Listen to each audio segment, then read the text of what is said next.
We're going to call the meeting of the City of Milton Common Council Tuesday, June 6, 2017 at 7:01 to order. And can I get confirmation of appropriate meeting notice?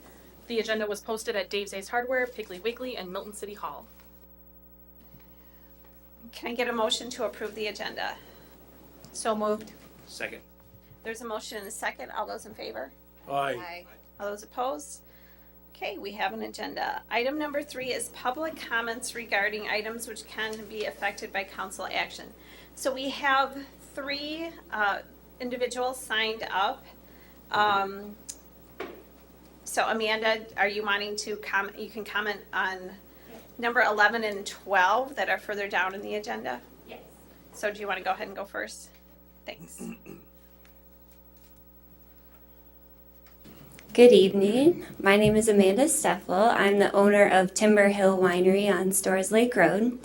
And I wanted to come tonight to speak on behalf of, I think it's number 11.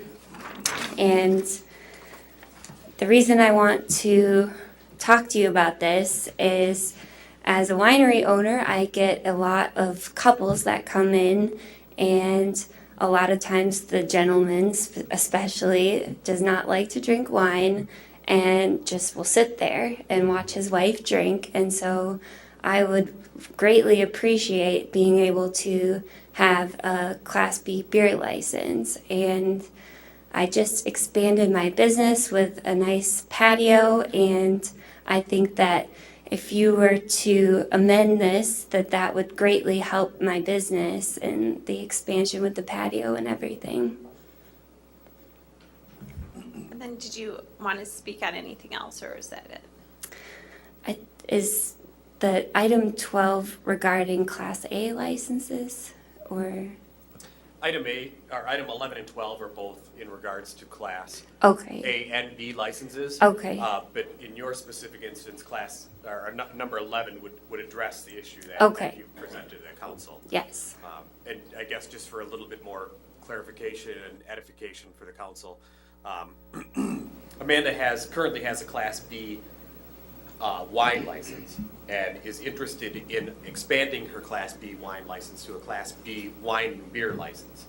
At this time, the council or the city has met its quota, its self-imposed quota for Class B beer and wine licenses. So at this time, Amanda and her business is ineligible for that license.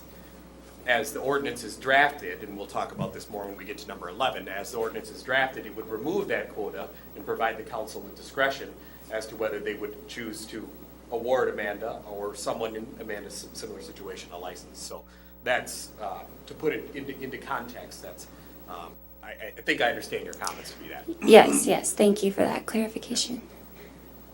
All right. Okay, thank you. Thank you very much. Next we have Mr. John Kordatsky. Did you want to speak on anything, or are you just here to observe the meeting? No, we just registered is all we did. Oh, okay, all right. No, we're here to, I've got a scout here learning his citizenship in the community merit badge, so we've got to take in one of these meetings. Well, congratulations and welcome, and I hope you enjoy it and stay awake. You'll be great. Okay.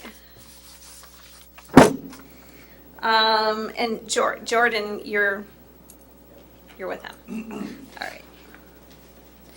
Item number 4, approval of the consent agenda. So moved. There's a motion and a second. Any questions, discussion, anything? All those in favor? Aye. All those opposed? Okay, the motion carries. Item number 5, discussion and possible action regarding the 2016 financial statements that were sent to you in the packet. And we'll have a brief presentation by our representatives from Hawkins & Ash, who is the firm that performed our 2016 independent audit report. And Josh is right? Justin. Justin is here to provide that. And he will be referencing this document that has been passed out to all of you ahead of time, as well as the documents that were attached in the council agenda. The paper packet that you guys have, that's the one that's titled summary. So it's the same exact thing, but it's the paper copy. and then I didn't have them print off the 65, 70-page financial statements for everyone because they usually get returned to me, and then I have like 14 copies and I don't know what to do with them. So I've got some if you are so inclined to want a paper copy, otherwise you have an electronic version also. So with that, we'll let Justin walk through the summary packet that you guys have. As Al said, my name is Justin Peterson. I'm Well, a the second time. second. I'm a senior auditor with Hawkins Ash CPAs, and I was the lead auditor for the City of Milton's audit. First, I'd like to thank Dan and all of his staff for being so prepared when we came back in March and then in December for prelim work. It makes everything on us a lot easier when the client's ready and they just have everything. Any questions, they're able to answer right off the bat. It's just a big help towards us. So you guys have 3 documents that are PDF'd. You'll have the summary, which I'll go over today, the independent auditor's report, and this is something that our professional standards require us to support, and it's basically just going through everything that we did. And then the full audit report, which is the 75-page financial statements. So starting with the summary page.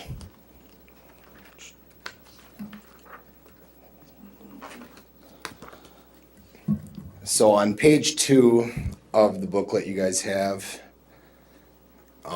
first off, I have to say this is just a summary, presentation only.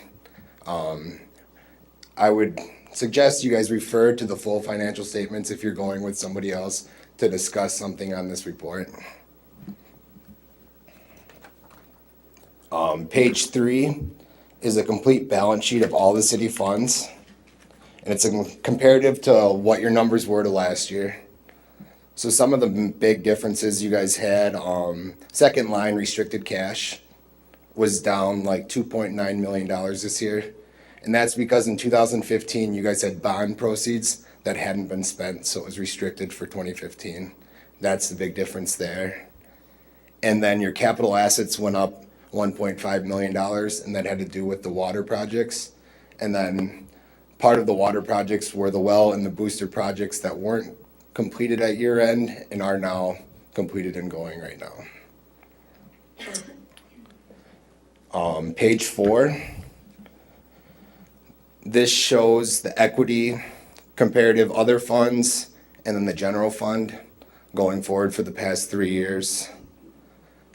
The general fund currently has a equity balance of $971,466, of which $25,801 is prepaid expenses, so it's non-spendable. And then the remaining $945,665 is unassigned. And comparative to what prior years' total expenses in the general fund, that unassigned balance is about 28% of what your expenses were last year. And if anybody has any questions, feel free to jump in at any time. Page 4 shows your general fund revenue, and it's a comparative between your budget, your actual, and then the 2015 actual. As you can see, line 1, the taxes revenue went up $412,000 this year, and that's because the assessed value of the land increased 6% in 2014 and 2015. So that's just starting to show the additional revenue that you're getting from that. And then another big change was the state grants and payments. That was down $50,000 from last year. And mainly that's due to the decrease in state highway aid that most municipalities are going through right now. And then in total revenue was up $365,000 from last year, mainly all due to the taxes increase. The next graph just kind of shows what your general fund revenue is made up of. And the majority of your revenue is the taxes and special assessments. The next biggest is the intergovernmental.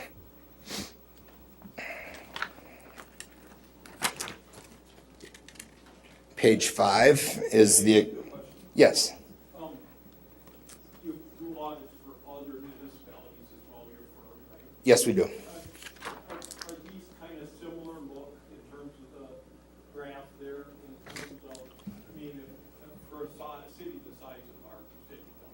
Yeah, this is the majority or the largest percentages normally taxes for all municipalities.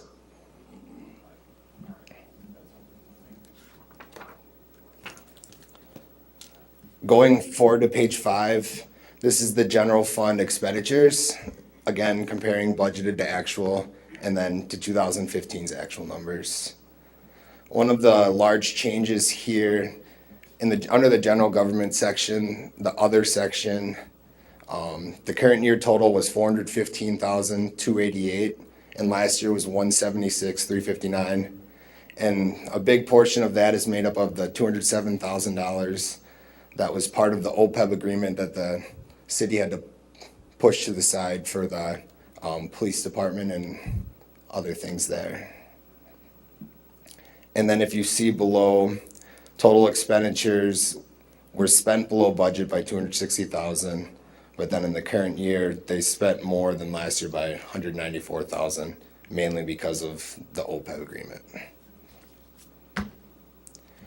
And if you look to the graph on the next page, the breakup of, percentages of where your expenses come from, the majority comes from transfers, which of the transfers total, it was $1.5 million.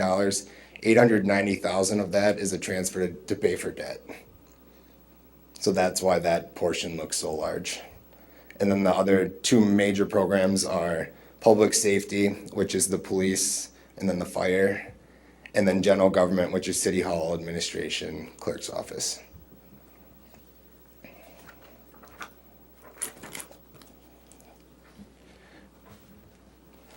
Going to page 6, this is showing your enterprise funds, water, sewer, and stormwater. We ran percentages based off the PSC report. They do a rate of return, whereas the water department was at 5.3%. And then we ran comparative just to show like what the sewer and stormwater are running at as well, using the same formula. And sewer was at 3.17%, and stormwater was at 7.29%, where the state average, this is strictly water, is 3.5. What these numbers for the water portion don't really show though is the large amount of that was capitalized in water this year, where there was the $2.2 million in fixed asset additions. So the cash flow overall for the water was down $1.9 million in the current year. And that's just the current projects that were going on in the water department. The next graph just shows operating income in those same three funds. And it shows that they're pretty consistent to where they were last year. Not a whole lot of change there, or much to add.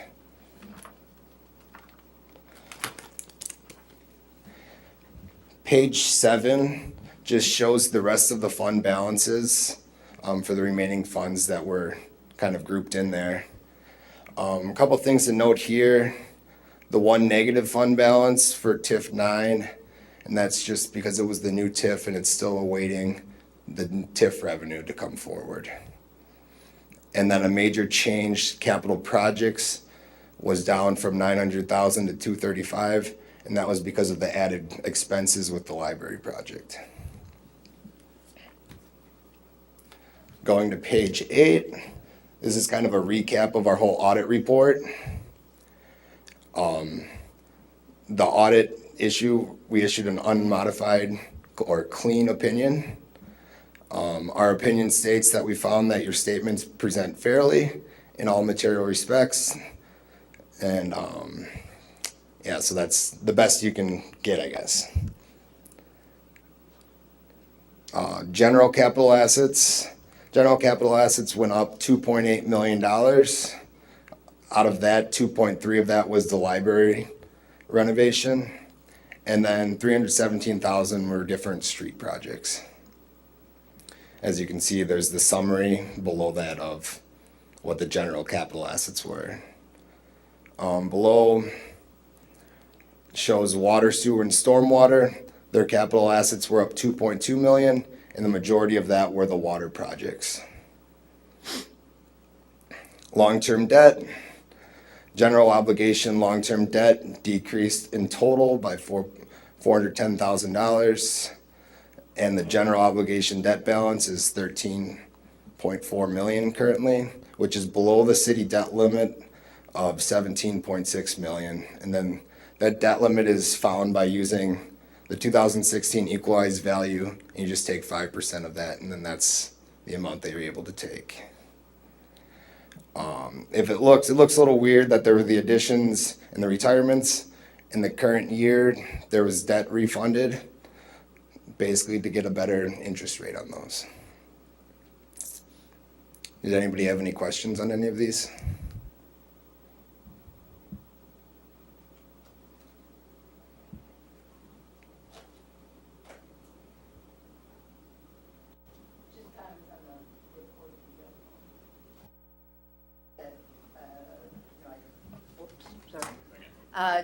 Just in general, that I think that it was a, very quality review, and I like the change in going from strictly a fund review to a look at the entire budget as well as a fund review, because I think that the two work hand in hand, and needing to know where that entire City of Milton budget works, in addition to how the funds are going back and forth.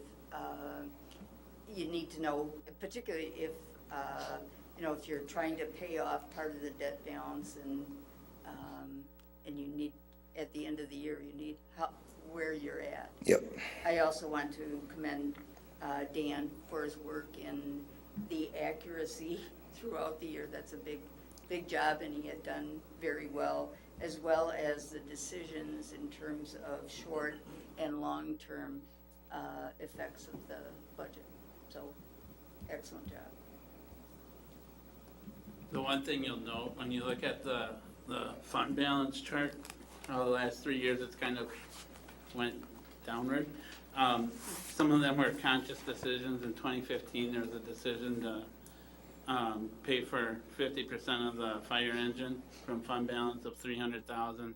Then, like Justin referenced, in 2016, the $200,000 job towards OPEB. To what you won't see in the footnotes of this year's financial statements is a 3-page footnote talking about our unfunded post-employment benefits. And so that's what that $200,000 eliminated from the financial statements. So if we did have to go to Moody's on something with these financial statements, that'd probably be the very first thing I would point them to make sure they are well aware of that. But in fairness, it's good that we're taking care of all these things. And I'm really excited about bringing the debt down. You might all recall when I ran for an alder person, I was very excited and interested in chewing down on that debt and still being able to provide good services to the community. So I really appreciate the efforts for that too. So. Any other questions or comments?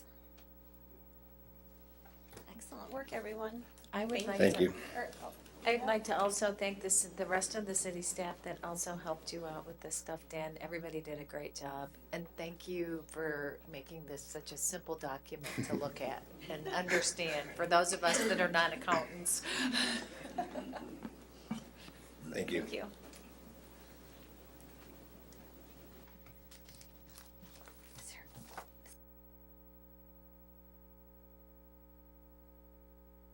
Okay, item number 6, discussion and possible action on a TIF number 9 development agreement with Backyard Properties of Rock County LLC.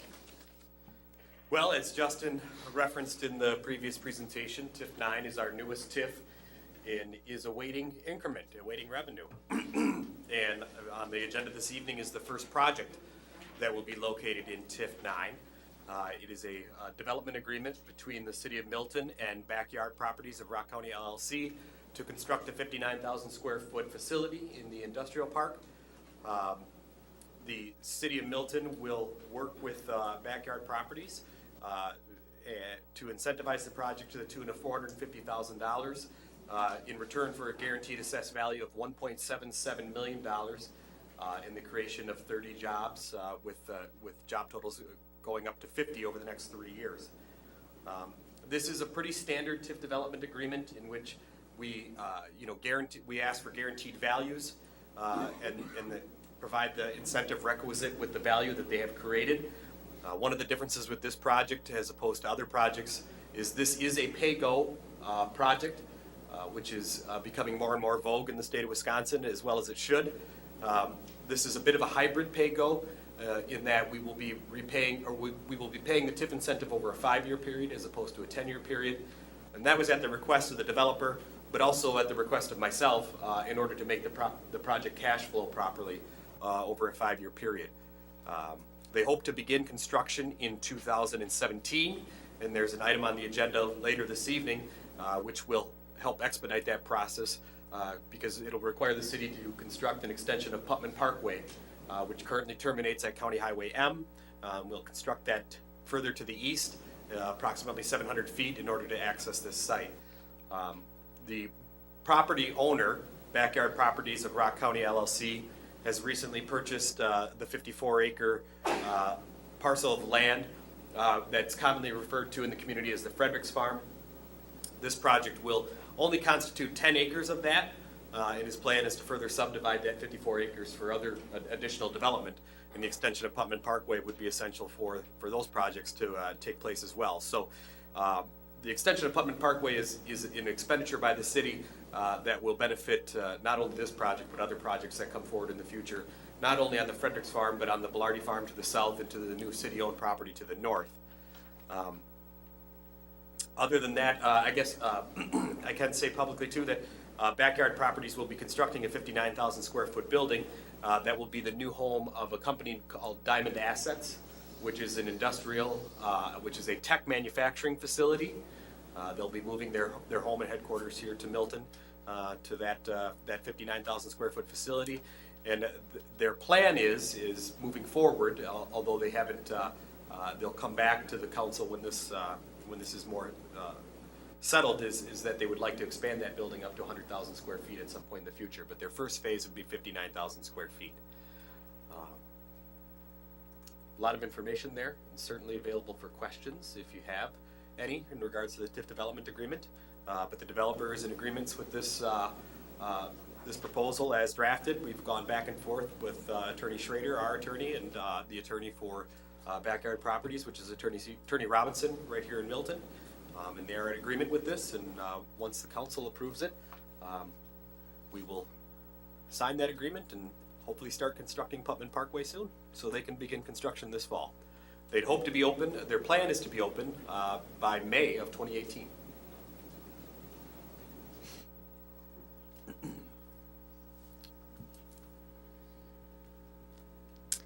Any questions, comments, motions?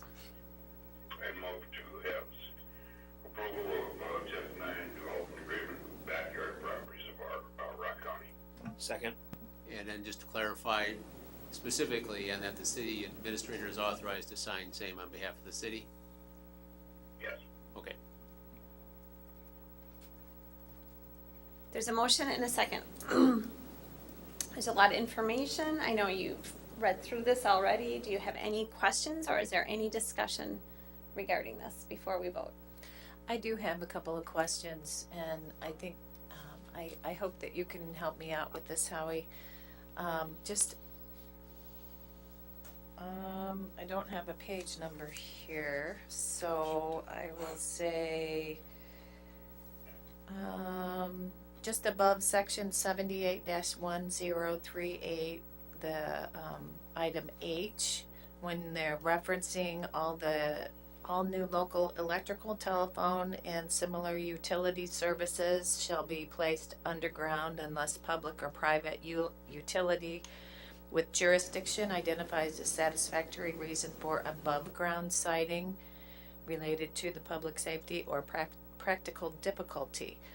I'm just wondering, how about, I mean, are all of these utilities going to be placed in one location? Or are we gonna have crisscrosses of water, sewer, and so on and so forth? Well, I could probably answer that question. What she's referring to is the physical development standards that are attached as addendum A. Just for the, I guess, for the overall group, as part of the TIF development agreement, we require that folks who develop within TIF 6 and TIF 9 adhere to the physical development standards or the design overlay district, and that's what you're referencing is the design overlay district. So that is codified by ordinance in the city of Milton, that they must adhere to those regulations as written out in those sections. As far as public utilities, they'll be placed in the right-of-way like as they would in any other situation. They'll be placed in the right-of-way of Putnam Parkway or County Highway M. As far as private utilities, they'll be placed within easements that'll be dedicated upon the time that the property is subdivided through a certified survey map. So to answer your question more directly, will they be crisscrossed? No, they would be laid out in the same pattern that any other public utilities would be laid out in the right-of-way, and then private utilities would be generally in a 10-foot utility easement that surrounds the boundary of the site. And then my other question is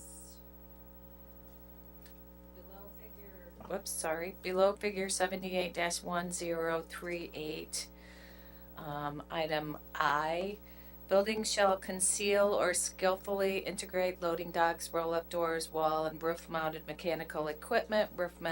Roof-mounted mechanicals shall be placed or screened so that is not visible from the abutting public right-of-way. Does this include screening where we will be able to see the roof from the highway? Yes, and when you say the highway, yes. I mean, again, these physical development standards apply to all buildings that are constructed out in the design overlay district. This project specifically will be very, very far away from 26. I mean, you'll see it from 26 because it's a 60,000 square foot building, but you wouldn't be able to necessarily articulate anything from the roof. But to answer your question, yeah, the physical development standards address the ability to screen those types of facilities from the view of public right-of-way.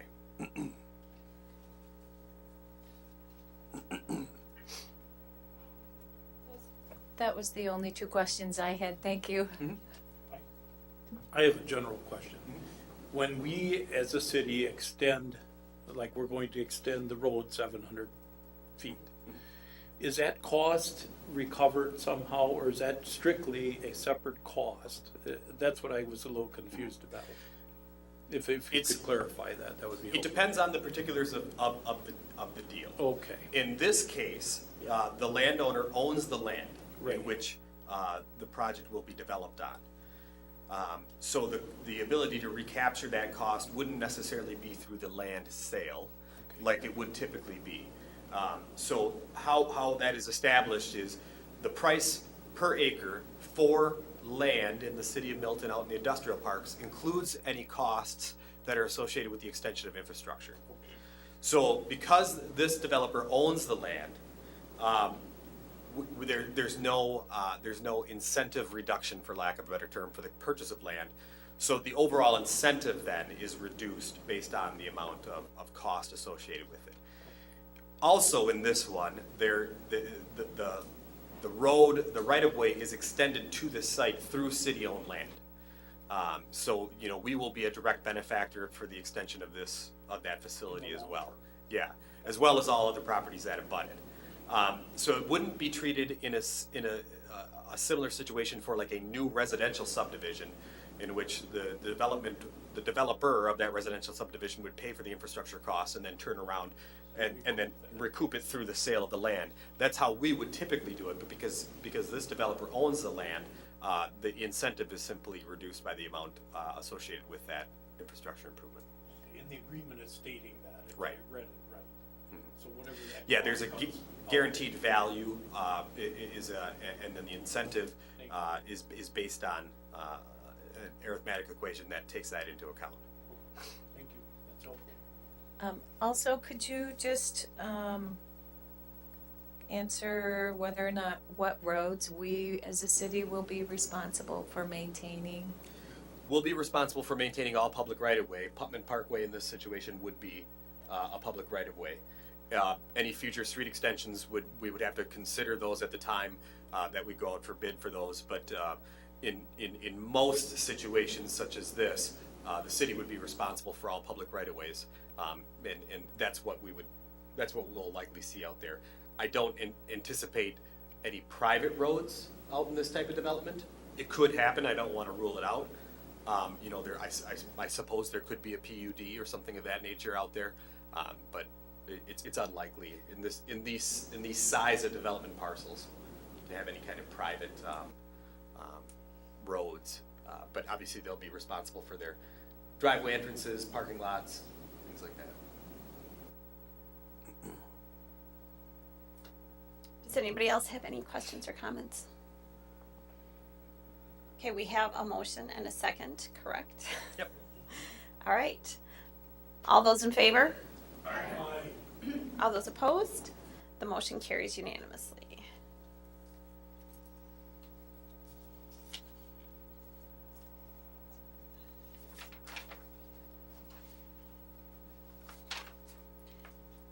Item number 7, discussion and possible action on the appointment of Keith Kopp to the Ethics Board.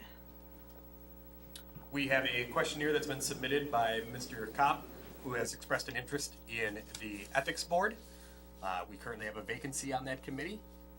His questionnaire, or application, for lack of a better term, is attached for your review and consideration.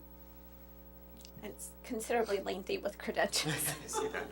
Lots of credentials. I'll make a motion that we approve the application of Mr. Kopp for the Second. Ethics Board. Second. There's a motion and a second. Any questions, comments? I have a general question. Do we have a set limit on that ethics committee in terms of people? In terms of a number of Yes. committee members, yes, we do. Okay, Yep. thank you. Any other questions or comments? All those in favor? All those opposed? Okay, motion passes unanimously.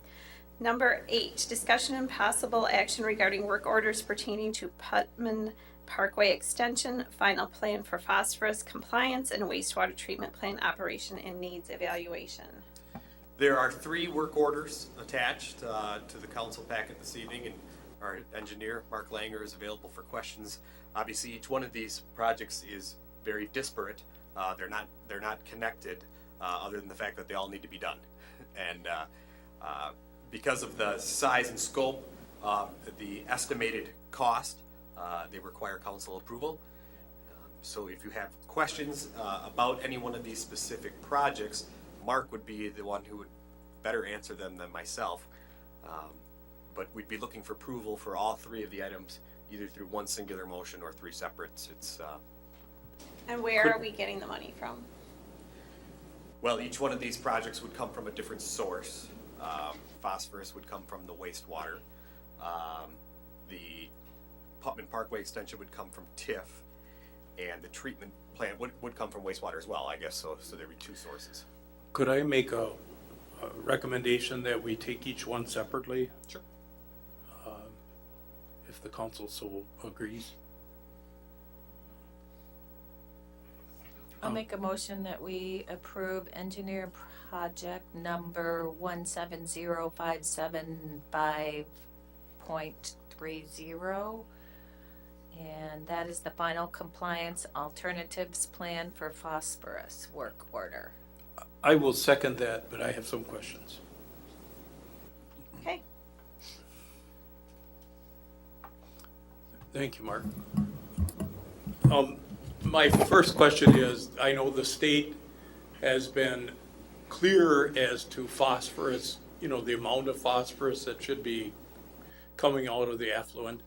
But I also know that there's controversy about, how fast that's being carried out, right? Is that a fair way for me to say how fast or how quickly the municipalities are carrying out that mandate from the state. And my question is, will this determine then what might have to be done in future in terms of wastewater treatment here in Milton? This will determine what has to happen in the future. It's required as part of the wastewater pollution discharge elimination system permitting that the DNR does. There's also it's correct that there is also some debate about how the DNR came to these numbers for the limits that are required. The approach that we're taking is trying to minimize the cost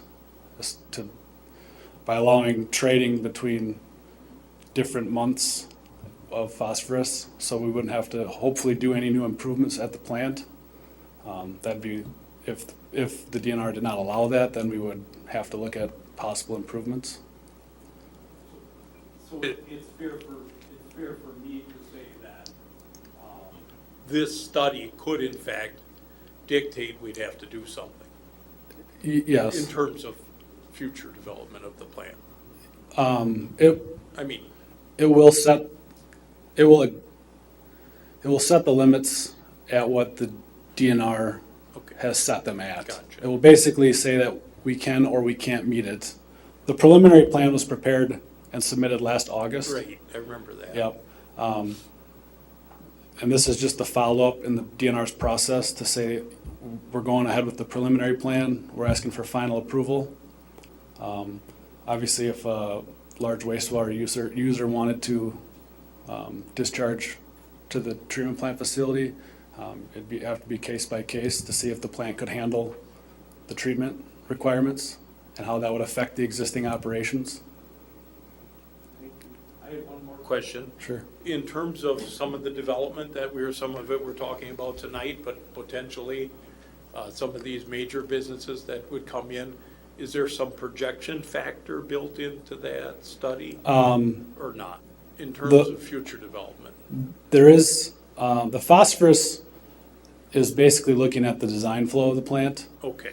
and the design loadings. Okay. The operation and needs review will take a look at that. Again, it's unknown, but we'll try to put some numbers and ideas together that say if you have a flow increase of, or this could be a possible flow increase. The discharges are very, they have the potential to be very highly variable. You could have a food producer potentially that has, high BOD, high phosphorus loading. That'd be tremendously different than a residential development. So again, it would have to be case by case, especially with the industrial commercial type discharges, as to if the plant could accept that flow. And just to elaborate on that a little bit, when we receive inquiries from generally industrial developers, from a residential development, we're comfortable that we can handle that load for some time, that there's capacity within the system for some time. But for industrial development, that is one of the things that we require to know before we start down this process is, what's your load look like?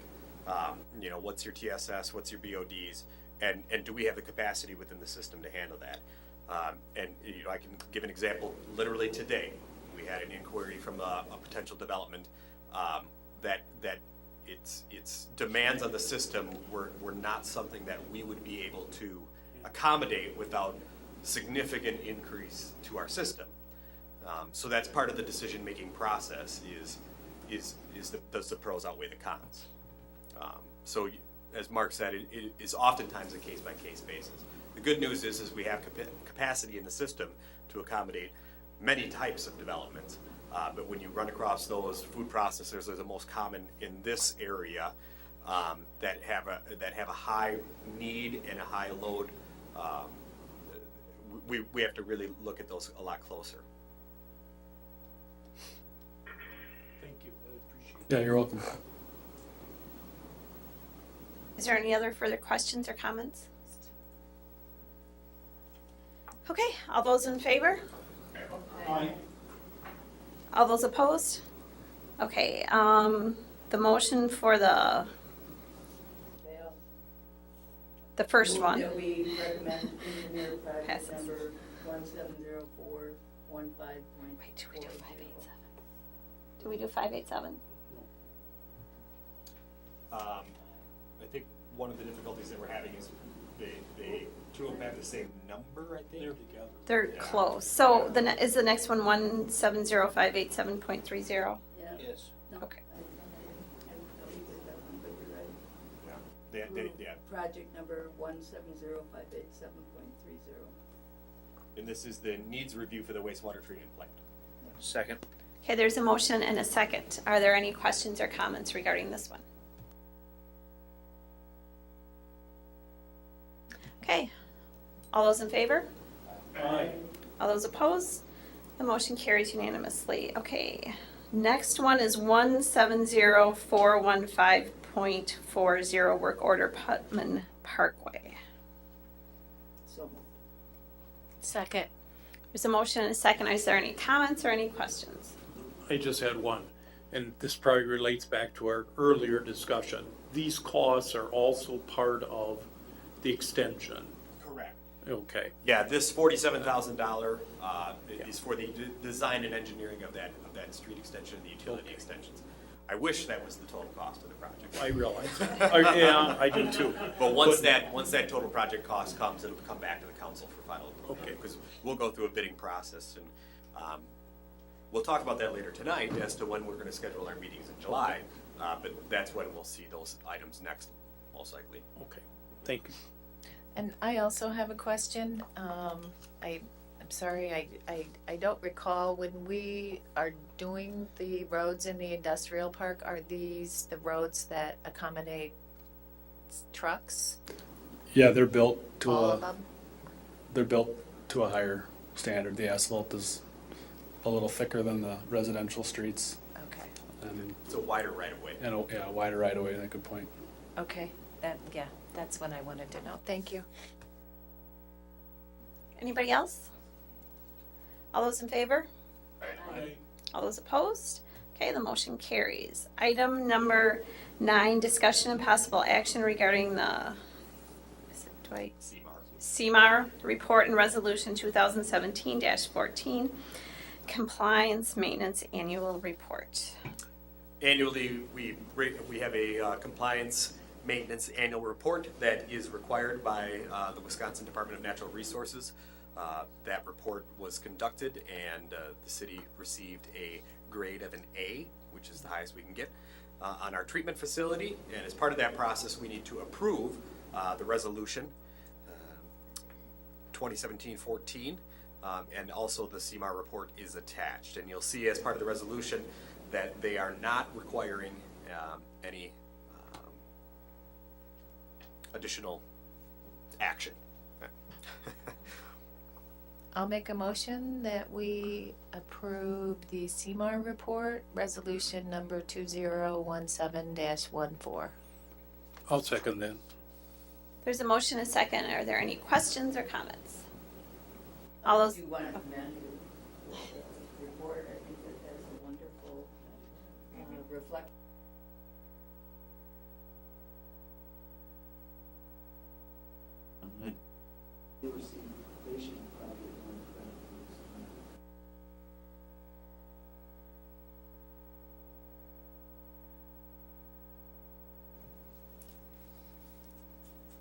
anything else? All those in favor? All those opposed? The motion carries. Item number 10, discussion and possible action on ordinance number 430, creating section 2-144 regarding the confidentiality of information received by the city assessor. This is an ordinance that is I guess, a new requirement in which city assessment data would be held in confidentiality by the assessor. I think the genesis of this is to keep that income and expense, or that income and of individual property owners not being subject to being made public for anybody outside of the assessor. So this is a new, I don't know if I want to call it a requirement. Would that be the correct vernacular, Mark? It is a statutory Okay, requirement alright. that such an ordinance be enacted by the city in the event someone wishes to, I think in your memo, you said that it applies to if they're using the income approach, and if they're gonna allow, if the city's gonna allow that income approach to be used by the assessor, it needs to have this ordinance in place. Right. So Mark has prepared the ordinance as drafted for your review. Make the motion to approve the first reading, waive the second and third reading, and adopt ordinance 430, creating section 2144 regarding confidentiality of information received by the assessor. Second. Any further questions or comments? All those in favor? All those opposed? Okay, the motion carries unanimously. Item number 11, discussion, direction, and possible action on ordinance 431 amending section 14-400 regarding the issuance of alcohol licenses and permits. So I will kind of kick off the discussion, and I'll probably bounce back and forth between item number 11 and item number 12, but frankly, item number 11 is really the meat and potatoes, or the substantive portion of it. As folks may be aware, on the council and out in the audience and watching at home, the city is currently under litigation with Casey's General Store in regards to the city's current ordinance regarding the issuance of Class A licenses, Class A alcohol licenses in the city of Milton.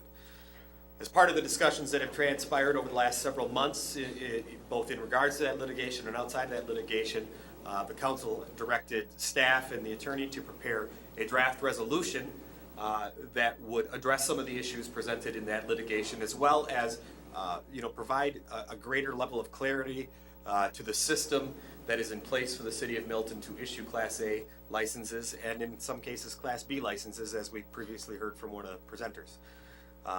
As I've mentioned a couple of times to the council, this ordinance is in a draft form. It certainly is open for debate, discussion. I encourage debate and discussion on it. There certainly is no expectation that this is adopted this evening. In fact, if I was asked my recommendation, I would say don't adopt it this evening without additional conversations. But it certainly is your wish to do so as well. But what you will see in this, and certainly feel free to ask questions, but really the big change in this process compared to what was previously enacted in Milton, previously in Milton there was a quota for Class A licenses. At some point in time, 2013, 2012, there was a slight change to that ordinance to allow for the quota to be, to allow licenses to be given to facilities that sell gasoline. Then in 2014, there was an additional change to that ordinance that allowed the city to exceed the quota under certain circumstances that they may so choose to consider at that time. What we have run up against is there's some question to the legality of having a quota, but being able to exceed that quota under certain criteria. And I know you've all heard this before in discussions with our attorney and many conversations that we've had leading up to this. So this change in the ordinance as drafted tonight, and again, this is only a draft, removes that quota and puts the discretion and the ability to govern those ordinances squarely in the laps of the council based on some standards as outlined in the draft ordinance that the council would apply as applicable to those future requests for Class A licenses, and in the case of the previous speaker, Class B beer licenses. So you can see that there are 17 factors written in there, and some of these factors, as we previously talked about, are used in other many other municipalities, and some of them were talked about by this very council as things that they would like to see. So with that being said, feel free to discuss and ask questions. Mark's probably your main point man on this one, though. Al, do you want to just, so people have a clear distinction, talk about the difference between Class A and Class B? Sure. Class A licenses are those establishments in which they sell prepackaged alcohol to be consumed off-sites. So a retail establishment, Quick Trip, the Beverage Mart, Piggly Wiggly, Travel Mart in the city of Milton currently are Class A license holders. Class B are those establishments in which alcohol would be consumed on premise. So a quick way, if you lose track of it, Class A means you take it away, Class B means it's a bar. So.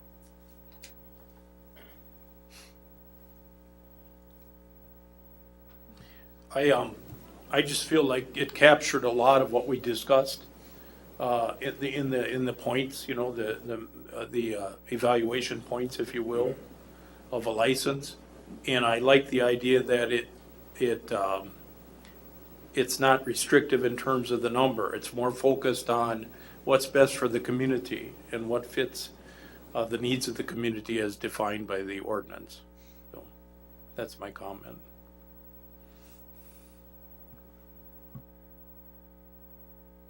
Does anybody else have any questions or comments or?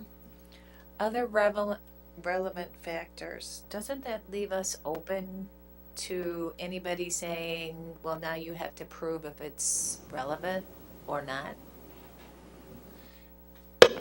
Yes, it would, and I would say that for any of these, I suppose you'd be subject to that challenge as to whether the listed factors are relevant or not. And I would encourage the council to only consider relevant factors in any event, as opposed to something that you might have a personal concern about but doesn't really relate to the granting of an alcohol license and its impact on the community. So you're correct that whenever you have something like that, you can take that out. You could take out number 17 and eliminate it and just have specific factors such as 1 through 16 or whatever else you would believe is appropriate. So you're correct. You can certainly take that out and eliminate that argument. The one thing you're doing then, of course, is you're limiting the factors that you can consider for a particular site, where perhaps 1 through 16 doesn't apply, but there's something unique. 1 through 16, as an example, might cover 90% of the things, but there may be one site where there's something else that you need to consider. But as Al said, this is just for discussion at this point in time. If you're not comfortable in having that kind of discretion, that certainly can be removed. I think one of the things that we talked about a lot is how challenging these ordinances are for communities. And part of that is because you can't predict the future and you don't know what in 10 years, what might be an issue that wasn't an issue today. And that's why communities often struggle with this and often go back and rewrite and restructure their ordinances involving alcohol. So having said that, I think 17 gives you some flexibility to address future issues that you may not be presented with or have thought of today. And at the same time, you do have to weigh in on, that also could be challenged. So in reality, anything can be challenged.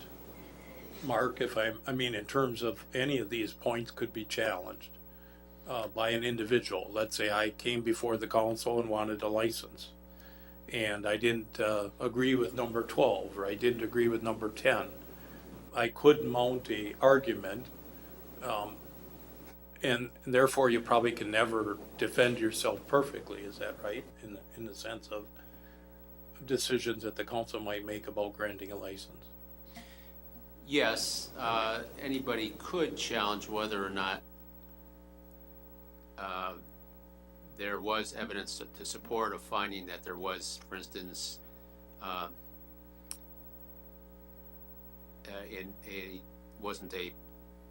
to say that you found there wasn't a positive economic impact for the city, they could challenge that as an example. That say, no, you can't, or compatibility of proposed use with the neighborhood, they could challenge your finding that it wasn't. I do agree that when you have a more general item such as 17, it provides more avenues for challenge, but it's correct that any of these can be challenged. It just is difficult to successfully challenge because in general, municipalities are granted great discretion in terms of the granting of alcohol licenses. And where it's been most challenged is where you have a quota. So that's what you have to make a policy decision on that. This is one way of addressing it. There are other ways, but so you're being presented with this option. So I have a question. If the council wanted to deny an application, would it be mandatory that they cite one of these 1 through 17 reasons for denying one in the future then? Whenever a council determines to deny a license, whether it be for a Class A, Class B, or say an operator's license, I think in any event, the council is required to state the basis for its decision. In other words, it can't just be an arbitrary and capricious. If you don't state it, the problem is if it's challenged, goes to the court looks at the record, and you might have had a good reason, but if it isn't stated, the court will say, well, I can't find your basis, so I'm going to overturn it and send it back.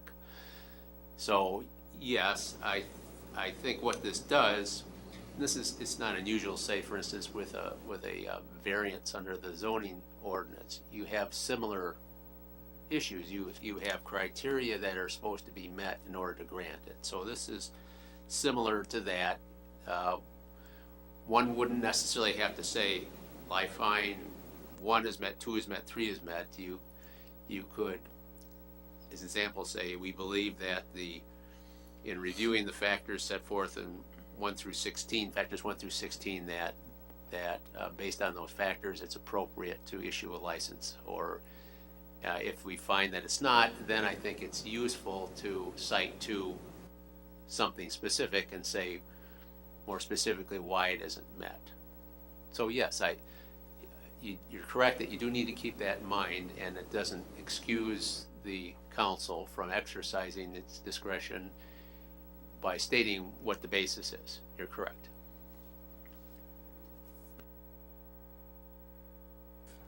I think one of the important things to remember too, and I know we've talked about this before, so, and I think everybody understands it, is this ordinance as drafted does not remove the council's discretion.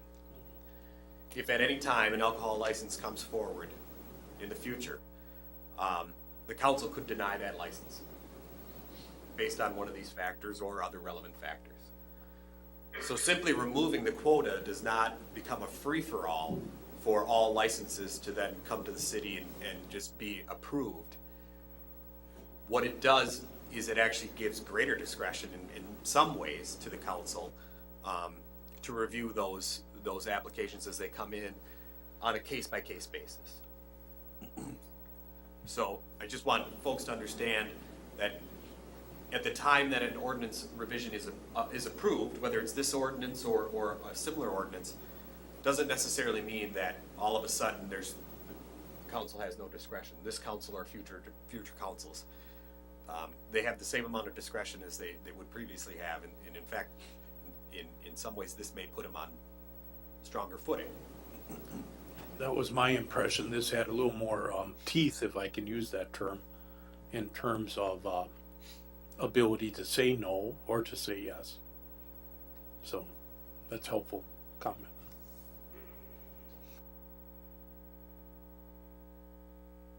And in regards to the Class B licenses, as you can see and as previously discussed, you'll see at the top under the first whereas section 14400 Code of Ordinances in the City of Milton regulates, and I'm skipping ahead, quotas for the issuance of Class A fermented malt beverages, Class A intoxicating liquor, Class B fermented malt beverages, and Class B intoxicating liquor. This ordinance would address Class A's and Class B's. However, there is still a state-imposed quota on Class B intoxicating liquors. And as you can see, that's one of the criteria. So this ordinance would not allow us to issue more Class B intoxicating liquor licenses because we're already capped by the state. But Class B beer and wine licenses are not capped by the state. So we would be able to exceed the previously, or current, I should say, self-imposed quota on Class B beer and wine licenses, which is what we issued to Famous Amos last month, and what the applicant here this evening, or I guess the speaker at this point, is requesting. So I want to make sure that that's clear too. I mean, frankly, if tomorrow I get a phone call from Chili's, they say we want to open up out on Crossroads, do you have a liquor license available? Whether this ordinance is adopted or not, the answer is no. And that's the spot that we're in the city of Milton right now. And this doesn't change that, because that's an imposed quota by the state. The quotas for Class A that we're talking about, and the quotas for Class B beer and wine, are self-imposed quotas. And when I say self-imposed, they're imposed by the local municipality through ordinance on themselves. And that's not uncommon, but I think, through our discussions and research that we've done with through this process, we found that communities are finding those to be problematic at times. Not always, but at times. So I'm by no means advocating for one over the other. I just want to stress again that this is simply a draft item and can be changed and amended and revised and added to and deleted as the council so chooses. So if the council would like more time and they're preferring to vote on this at a later date, would it be later in June? We would put it on the next council agenda, or what staff? Well, I think that there's, the options are still fairly open at this point. We know that by the litigation, we're up against a deadline. We don't necessarily have to meet that deadline, I guess. I mean, we told them that we would, but that. I think we should try to meet the deadline that we told them we would meet. And ultimately, that deadline was August 1st. So if we fast forward and look at the calendar between now and August 1st, we'll have another meeting on June 20th. We would have another meeting on July 4th. So I don't know who's going to be on July 4th, but we'll talk about that later. And then we'll have another meeting, regular scheduled meeting on July 18th. So we could review this again on June 20th, and we could review it again on whatever July meeting we have, and then we could look to adopt it on July 18th. We could do that. Did we talk about having a public hearing on this or some? That is. Or I really can't remember. That's what all 100% your discussed about discretion. I think I don't know if you got comments from other council people, but I know you got my comments early on when we saw this, when it was handed out. My personal feeling is it's a good product, and I'd be ready to take action tonight, frankly. But that's my opinion. So. And, I don't think it would hurt us to go on with it. And you have the discretion to hold a public hearing on any item, frankly. And we could schedule a public hearing on June 20th so the public would have time to review this ordinance as drafted and come speak. I mean, they could speak at any meeting, but if you wanted to specifically notice it as a public hearing, we could do that, and I'm sure our friends at the Courier would help us get the word out. I think that's an excellent idea. I mean, I understand that there's two sides to this story.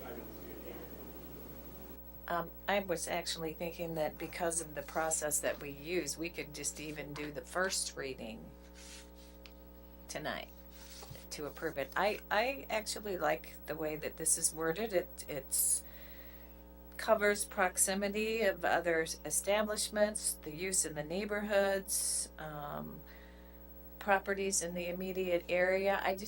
I feel like we've pretty much got everything covered here that we've been talking about, and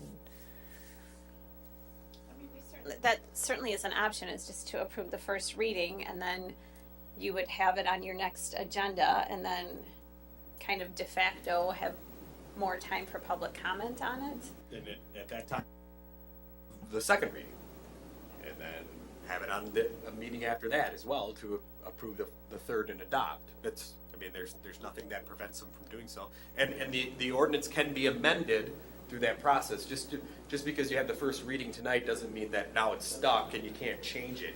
You certainly can still change it in between the first and second reading and in between the second and third. It's just, once you adopt it, it's adopted. I also think having just the first reading gives incentive for the people in the community to make their comments known. Because a lot of times I get a feeling like, oh, you passed that ordinance, I didn't like it. Okay, well, here's your chance to come in and talk about that and give us your opinion. Because otherwise we're just up here floating in the wind sometimes with these things, so. And I do think that's a good idea for a lot of reasons, because that is a concern that has often been voiced, is that we pass and waive second and third. And, you know, not everybody is looking on our website at our agendas, and, you know, sometimes it's only after something happens and it's in the media that people are like, oh, I really wish I would have known about that. And they feel like they're left out of the process. So I guess maybe doing a first reading tonight would be appropriate if someone would like to make that motion. Is there a plan though? Is then the public hearing is on the 20th? We're gonna do that. That's for sure. Is that, I guess, what the council or mayor would like? I mean, Yes, I would agree with that. I think what you're asking, are we gonna have a formal noticed public hearing, or are we just gonna have them? Before we adopt anything officially for someone to come up with. And they would have that whether we do a formal public hearing or we just wait and have the They second, do, third but meeting. this is somewhat controversial, so spelling it out and giving them that special invitation, I think is gonna be important. and I will say from a logistical standpoint, having it noticed as an official public hearing is not problematic on our behalf for the June 20th meeting. It's a simple Class 1 notice that would go in the paper, and but it does have a little bit more meat to it. I understand what you're saying. I just think it's an excellent idea. All right, I'll make the motion that we approve the first reading of ordinance 2017-431, amending section 14-400 of the Code of Ordinances of the City of Milton. I'll second it. There's a motion and a second. All those in favor? Aye. All those opposed? Okay, the motion carries. And then, do we need a separate motion for a public hearing, or? I'll make that motion. Second.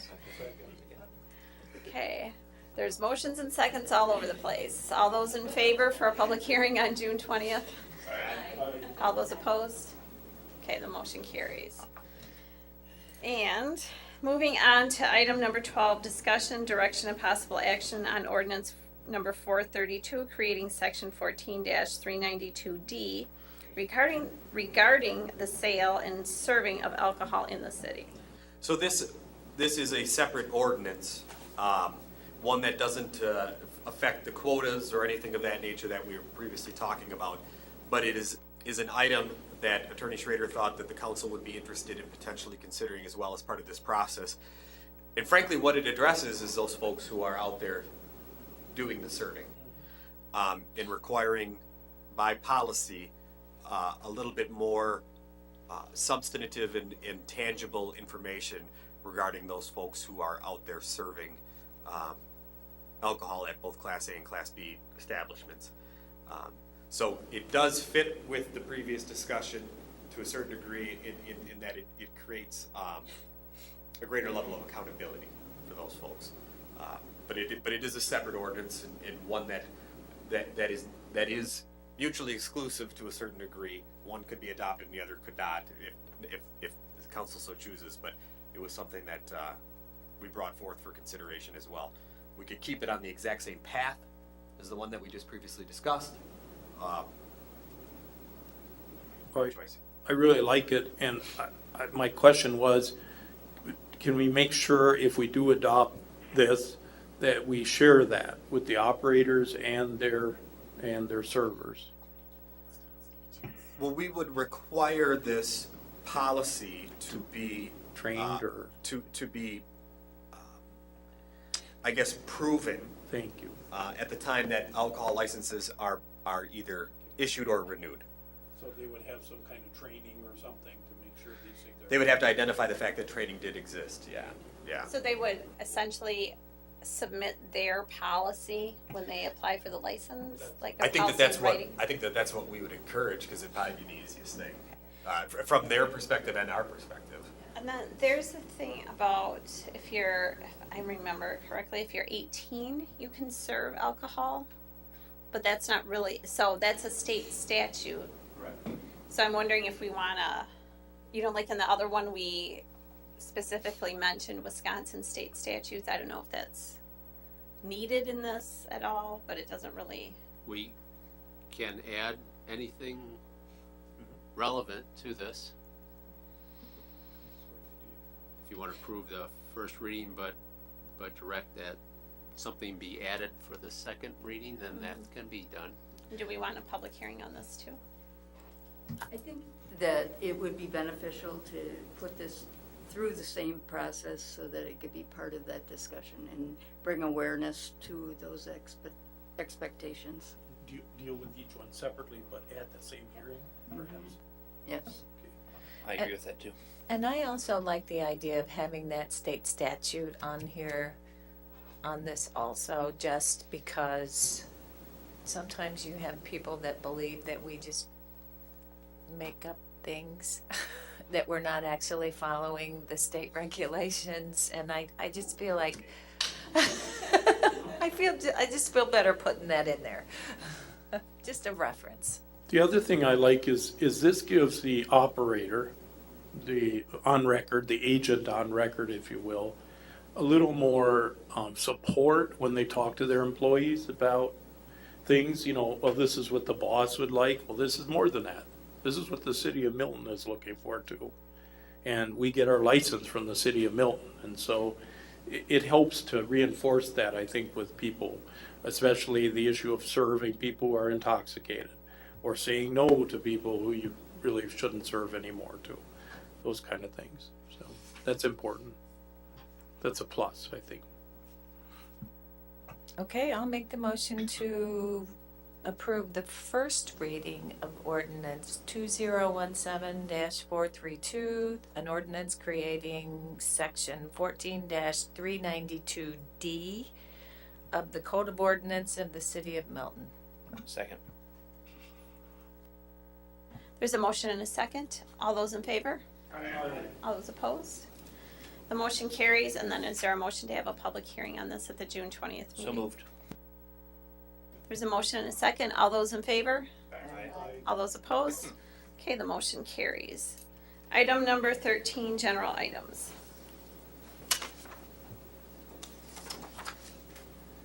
I have a general item. What I have seen in the last couple weeks in the city of Milton is how much our citizens appreciate the things that we have going on in the city. And I'm just going to give you some examples here. I'm not going to talk about Civil War Living History Days because I know Ryan's going to talk about that. But Wally Fest was over and above last year's attendance. The fish boil at the gathering place was 100 people. And then we have the grand opening for the library was over 500 people. And those are the things that our community is out there looking at in our community to do. And I just feel like it's so exciting that we have so many people that are interested in this. And I feel like it, especially, for the library and Wally Fest, that we're doing what people want us to do.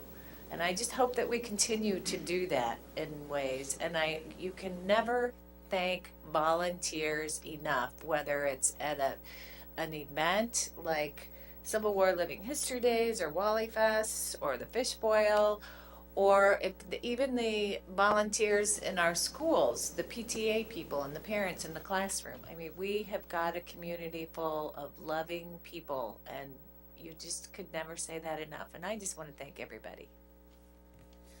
Thank you. I'm pretty much, the city of Milton wore me out this weekend. I have something too that's kind of interesting, I think. I was involved with Habitat for Humanity in the Fox Cities for a number of years, and the idea was you build a home or rehab a home in a community, and all the neighbors around start to fix things up. Because boy, they want their house to look nice too, so they get out the can of paint or they dig up the old bushes. And one of the things I've noticed this last month as I go down North Janesville Street where I live and come here to City Hall is new siding on a house, flowers out front, a place that had overgrown bushes, they've torn them all out and made the front of their yard look attractive. And that's a positive thing. I know we hear about taxes are going up, what are we gonna do for a fire house, what are we gonna do for schools?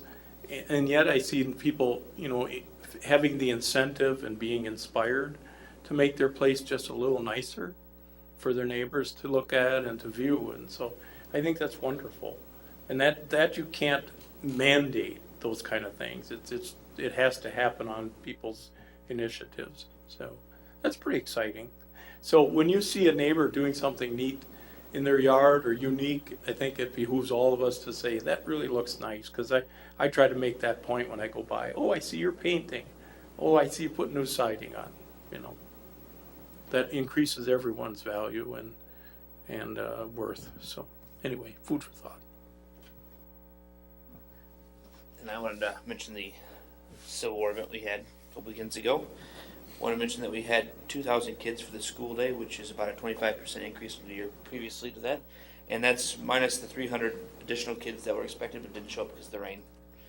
So the pouring rain that made it cut short a little bit earlier, but there was still some diehard groups of kids out there that were there until as late as 2:30 for the school day. For the weekend portion, we had, even though it rained and downpoured for almost the entire day, we still had around 100 people for the event itself, which is pretty good. And then for Sunday, we had, let's see here, around 70 for the tours in Milton House, 40 for the cemetery tour, and 150 other people wandering on the grounds. So Sunday was pretty busy. That's about on par with last year, and again, the weather wasn't spectacular for Sunday either. So that's, I think, all positive. I know the Milton House was very happy with how things turned out, and it was busy and a lot of fun. And the presenters were very good and very well appreciated as well. So. Great. Does anybody have any staff reports? Or committee reports, I mean? I do. As you can all imagine, because I gave you each a copy of it, we do have our final tear-off map. I think that this map is going to be a great map for several years to come, and the committee did an awesome job putting this together. It was very well thought out. We tried to cover everything that we could, and there again is a big thank you to those volunteers that did that. And I hope that it helps everybody get around Milton, whether they're residents or not. Is this on our website too? Not yet. Not yet. But the plan is to get it there eventually. We'll put it up tomorrow. And then I also, oh yeah, I also just want to remind everybody, we have a joint fire commission meeting with the town of Milton on June 14th at 6 o'clock. Here. Any other committee reports? I want to mention that CDA met for the first time this year, and things went well. We started to discuss what our processes were and how things were going to go, and I think it was productive, and we talked about what we can do to better the city. Any other committee reports? Okay, I'm gonna move on to staff reports. Howie, do you want to go first? Merchant Row's progressing. They're tearing out curb and sidewalk and should pour it tomorrow, maybe. Tomorrow or Thursday. Yeah, they'll have the curb back in. And hopefully if the weather stays good, they might blacktop by the end of next week. Or do some of the street work on that. So they're still supposed to be done before 4th of July. That's part of the whole before 4th of July part, yeah. That and second lane also, they'd have done, so. They were hauling gravel today, right? Because I saw a lot of vehicles going. Yeah, they were, yeah. Yeah. Okay. Yeah, we're all frustrated with, we were hoping it would get done faster, but frankly, the rain. I mean, the rain took a week plus out of it. And then, what that meant was not only were our projects delayed, their other projects were delayed. So then we had like 3 nice days last week, and they weren't here because they were somewhere else. So it's frustrating, but Mother Nature, try to beat her. Scott? Wally Fest was uneventful from my perspective. The only call we got both days was what the comm center calls a 911 abandoned call, which means somebody pocket dialed 911 from the middle of the grounds. And the dispatcher said it was really loud. So my staff refused to check every phone in the grounds, so we just decided to clear that call and didn't find any problems. So kudos to all of our attendees. They did good. Our hiring process has made it to 4 finalists. We have a chief interview and a police commission interview next week. Hopefully we can get Jim Martin's vacancy filled and get that process going. And speaking of Jim, his final day is tomorrow. He's doing a half day at the high school and doing a little ceremony there with the other departing staff from the high school. Then he'll be joining us here at about 2 o'clock. And I got a cake and a little bit of a presentation. So if any of you want to join us for that, you're welcome. Anything else you want to talk about? Our dancing in the street. Stay tuned to the Rock County 911 YouTube channel. We'll just leave it at that. Inga? The only other thing I'd add to the financial report, all the other departments, police, Howie's group at Public Works, and Lisa's group in the library also do a wonderful job of making sure that they stay within their budget, so I don't have to hound them or anything like that. So. Al? Not a whole lot. I guess you've seen what I've been working on, but Scott mentioned there's still a vacancy in the police department.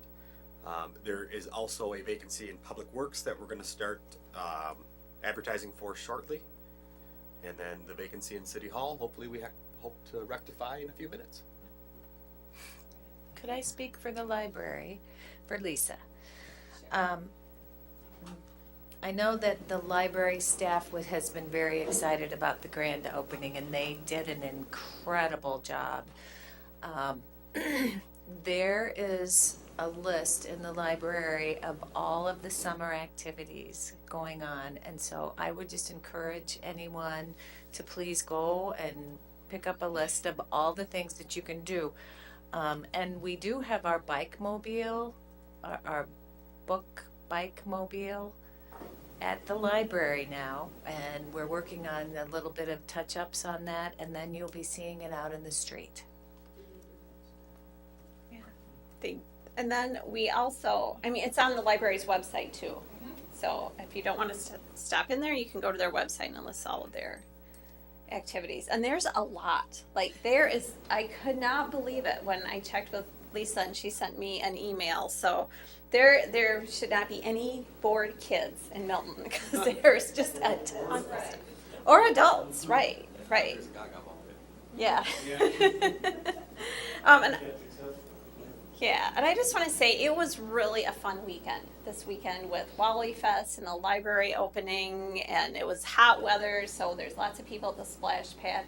There really was a ton of stuff to do in the city of Milton, and I think that's why we're getting all this future development happening, and there's a lot of exciting things going on. So I think the policies that the council has adopted in the past and is currently adopting is really making things happen in Milton, not to mention our great city staff that works so hard and really, really makes us a great place to live. So having said that, and I know you've been waiting all night to find out what the team building activity is going to be, and you won't be shocked or surprised. So the question is, what is your favorite 80s band? And it doesn't have to be a rock band, but what is your favorite 80s band? And I had to think all the way back to when I was in high school. And Al, look at Al. He is like, I am going first. As evidenced by the sticker that's on my car, Van Halen, far and away the best. I'm going with Guns N' Roses. I don't really have one, but I guess I'll go with Prince since they were just here. Ryan? Always the best of my eras of music, but AC/DC. Jeremy? Oh. I think he would. I think I will. Yeah, he was like when I was in junior high. Linda? There's quite a few of them, but I'm going to run with Boston. Chief? I still have to go then?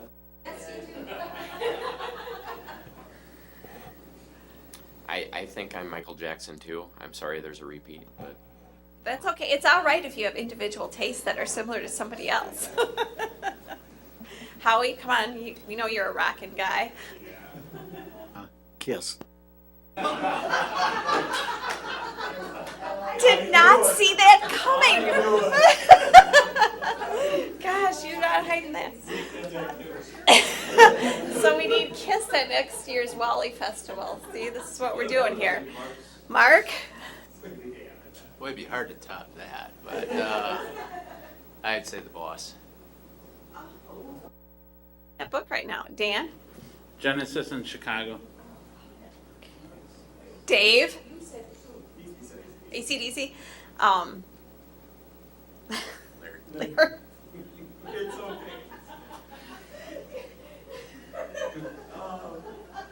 Well, you know, I like Def Leppard, but I also.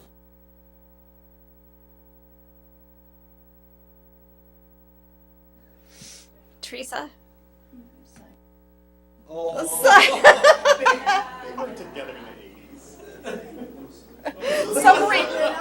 Some reunion concert? There was. All Simon played somewhere in the 80s.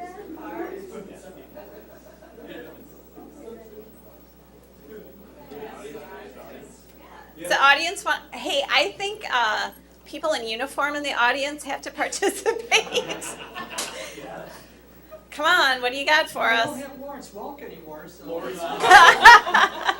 Jordan, I don't know. were you born? He wasn't alive.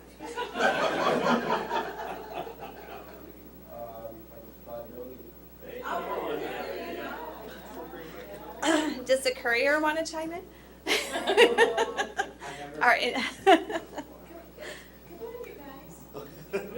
This is going to discourage public participation. Howie? Before that, I liked Deep Purple. Deep Purple?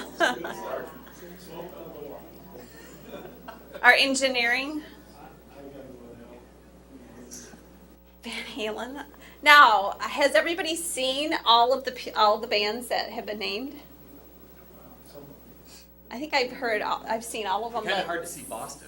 So, yeah, but I haven't seen Boston, and I haven't seen Simon and Garfunkel or Genesis, but I've seen almost all of them. Yes. I was going to ask her, what's your behind the curtain? Oh, no, that's... No.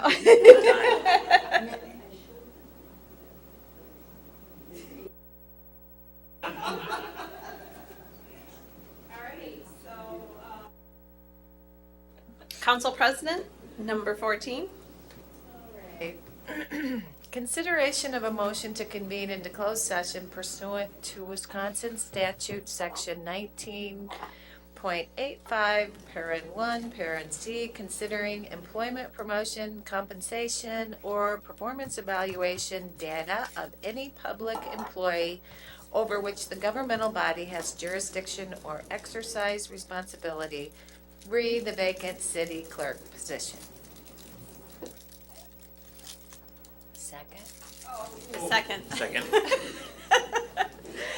All those in favor? Is that unanimous? Okay. We're in closed section.